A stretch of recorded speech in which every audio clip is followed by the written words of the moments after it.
অধস্তন আদালতের প্রায় অর্ধশত বিচারক কর্মকর্তার বিপুল সম্পদ নিয়ে গণমাধ্যমে প্রকাশিত অভিযোগ তদন্তের নির্দেশনা চেয়ে করা রিট সরাসরি খারিজ করে দিয়েছেন হাইকোর্ট।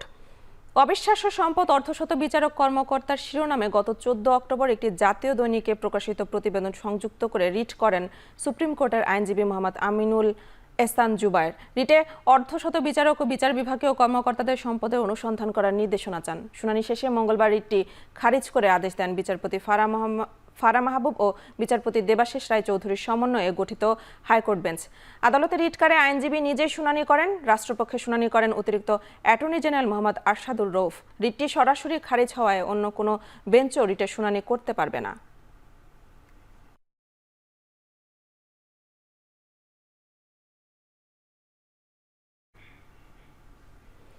জয় বাংলাকে জাতীয় স্লোগান ঘোষণা করে হাইকোর্টের দেয়া রায় স্থগিত করেছেন আপিল বিভাগ। মঙ্গলবার প্রধান বিচারপতি সৈয়দ রেফাত আহমেদের নেতৃত্বাধীন 4 বিচারপতির আপিল বেঞ্চে আদেশ দেয়া হয়। এর আগে গত 2 ডিসেম্বর জয় বাংলাকে জাতীয় স্লোগান ঘোষণা করে হাইকোর্টের দেয়া রায় স্থগিত চেয়ে আবেদন করে রাষ্ট্রপক্ষ।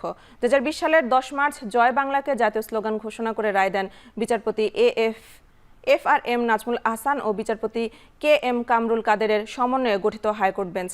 বাংলায় দেয়া রায়ের আদেশের অংশে আদালত বলেন, জয় বাংলা বাংলাদেশের জাতীয় স্লোগান হবে। পরে 2022 সালের 20 ফেব্রুয়ারি জয় বাংলাকে জাতীয় স্লোগান হিসেবে স্বীকৃতি দেওয়ার সিদ্ধান্ত অনুমোদন দেয় শেখ হাসিনার মন্ত্রিসভা।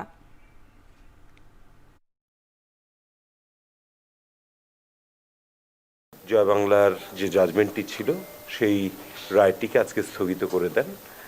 ফলে এখন থেকে জয় বাংলা আর আমাদেরকে বাধ্যতামূলকভাবে উচ্চারণ করতে হবে না।